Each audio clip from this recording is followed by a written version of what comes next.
બહુપ્રતીક્ષિત રામ મંદિર અયોધ્યા ટૂંક સમયમાં પૂર્ણ થવા જઈ રહ્યું છે। શ્રી રામ જન્મભૂમિ તીર્થ ક્ષેત્રે ટ્રસ્ટ મંદિર નિર્માણની દેખરેખ કરી રહ્યું છે। 5મી ઓગસ્ટ 2020ના રોજ ભારતના વડાપ્રધાન નરેન્દ્ર મોદી દ્વારા ભૂમિપૂજન સમારોહ કરવામાં આવ્યો હતો। તેમને 22 જાન્યુઆરી 2024ના રોજ નિર્ધારિત મંદિરના અભિષેક સમારોહમાં પણ આમંત્રણ આપવામાં આવ્યું છે। બહુપ્રતીક્ષિત રામ મંદિર અયોધ્યા ટૂંક સમયમાં પૂર્ણ થવા જઈ રહ્યું છે। જેમ આપણે બધા જાણીએ છીએ કે અયોધ્યા ભગવાન રામનું જન્મસ્થળ છે અને તે હિન્દુ ધર્મના મુખ્ય દેવતાઓમાંના એક છે।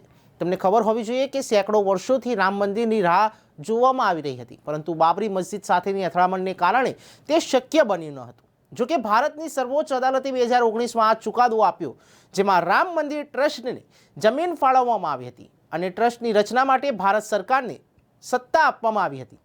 તે પછી ભારત સરકારે રામ મંદિર માટે બજેટ ફાળવ્યું અને સ્થળ પર બાંધકામ શરૂ કરવામાં આવ્યું। અમારી પાસે આવી રહેલી માહિતી મુજબ રામ મંદિરનું નિર્માણ લગભગ પૂર્ણ થઈ ગયું છે।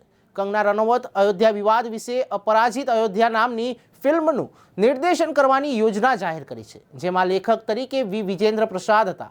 આ ફિલ્મમાં ભૂમિપૂજન પણ દર્શાવવામાં આવશે। और आज जब हम आने वाली सदियों का भविष्य लिखने जा रहे हैं, तब हमें भारत के आत्मविश्वास को फिर नई बुलंदी लेनी है। इसलिए हमारी सरकार विकास भी और विरासत भी इस प्रेरणा के साथ काम कर रही है।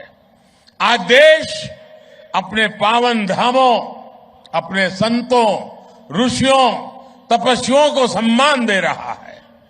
केदार धाम हो, काशी विश्वनाथ हो, उज्जैन महाकाल हो, हर धाम के विकास पर बल दिया जा रहा है। और अब तो बस कुछ ही दिनों का इंतजार बाकी है। अयोध्या नगरी में भगवान राम का भव्य मंदिर बस पूरा ही होने वाला है। मेरे परिवारजनों, तेलंगाना तो सांस्कृतिक और आध्यात्मिक वैभव से बहुत समृद्ध है।